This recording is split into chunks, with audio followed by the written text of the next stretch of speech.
Good evening. It is 2016. It's no, it isn't. It's Monday, August 15th, 2016 at 6 p.m. And this is the Committee of Utility Committees of Troy City Council. We're here tonight. My name is Doug Tremblay. To my right is John Terwiller. To my left is Bill Twist. And we're to make a couple of opinions tonight on a couple items. Mr. Twilliger or Mr. Tedderington. Two items. The first item is we're asking for Council's authorization to enter into an agreement, a 3-year agreement, to succeed the current electric aggregation contract that we have. You'll notice that the next contract won't be effective until May 2017. However, our consultant Schneider Electric has advised that now is the time to go out to bid, and we did, and we got some very favorable rates, and so we want to lock those in as quickly as we can.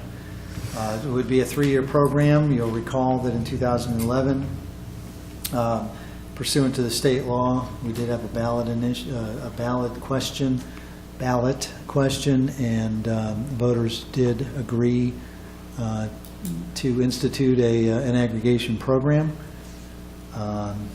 Subsequent to that, Schneider Electric was contracted with to analyze and to put a bid together, and analyze the submissions that we received, because we are not experts by any means in electric rates. Council approved a 3-year agreement. You'll see that the estimated total savings to the residents and the small businesses, because it can only affect residences and small businesses under a certain volume, I guess, of kilowattage of electric. Estimated nearly $2.8 million has been saved over going out and just contracting on the open market, I guess, by bidding competitively. That's about an average annual savings of approximately $508 per residential, and $1,800 for our commercial customers that are eligible and are in the aggregation program.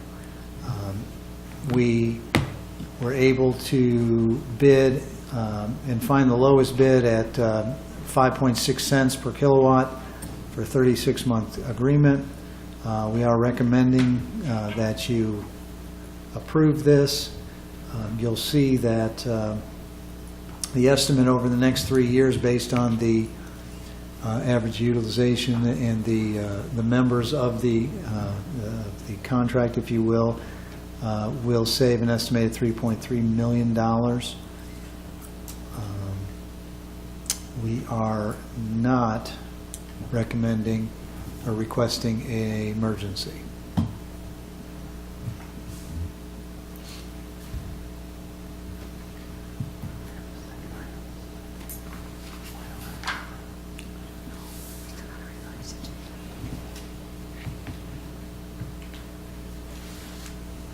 Mr. Tedderington, I had a couple questions. One, we do not have to go back to the voters to continue this. They've already said we are allowed to have this program. That's correct. And the rate went up just nominally with what they very think slightly. They can get. That's really good news. Those are the two questions I had. Did you have anything, John? No, I don't. Appears it's good out. I don't have anything. Your opinion is? Go for it. Mr. Chair. Oh, Mr. Phillips. Thank you. Sorry. Mr. Tedderington, do we happen to know how many residents and or small businesses have taken advantage of this program? Sure. I neglected to mention that Beth Allison from Schneider Electric is here in the audience. Tom Funderburg, System Director, has overseen this whole process, and so I imagine that Tom or Beth have that information. Yeah, Come to the so microphone. right now, residential. Beth, would you come to the microphone? Thank you. My apologies. Right now, residential customers, we have 4,541. Commercial customers, we have 449. And just to reiterate what was said, one of the reasons why that commercial number is low is because in order to classify for this, you must use less than 700,000 kW annually. So it has to be a very small commercial site. In addition, do you know what the total number of available residential units or small businesses that could take advantage of this program?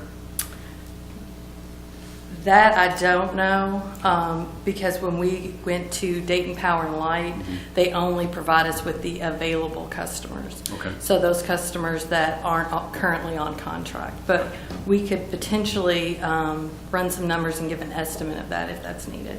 You know what, that, I would like to have that, Okay. just as a matter of information, if you would. Okay. And the current price that we're paying right now under the current aggregation agreement, It's 5.26 cents. 5.26. Okay. That's all I have. Thank you, ma'am. Okay, thank Thank you, you. Mr. Chairman. You're welcome. I did have another question. Current residents and commercial accounts that are taking advantage of it, they will not have to do anything? That's If correct. they can stay on the new They would- rate? That's correct, Okay, but they could opt out if they would want a higher rate. yes. I don't know why they want that. They will receive a new letter so that they know that the rate has changed from the new provider, but they don't have to do anything. It'll just be a letter letting them know that the rate has changed. Thank you, Beth. Anyone in the audience, members of council, President Baker? Nothing? So, move forward, John? Move. I'd say move forward. It's unanimous, we'll move forward on that and not request any emergency. Okay. And item number 2? Next item is, we're requesting the council approve the dedication of a stormwater easement. That's at 400 Trade Square East. That is to allow the addition of the Hobart Institute of Welding. That is an ongoing project. With their construction, they are constructing their footing, or have constructed their footing very close to our existing 27-inch stormwater drain pipe. And as part of their project, they are relocating that totally at their expense. And so what we need to do is have dedication of the new easement based on where they've moved the pipe.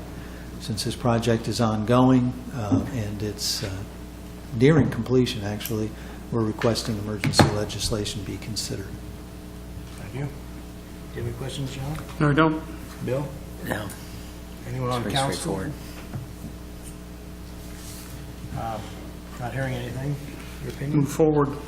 I'd move forward. We'll move forward, and I'm assuming you need with it as emergency. Anything else to come before the Utilities Committee? No, sir. We are adjourned. Thank you.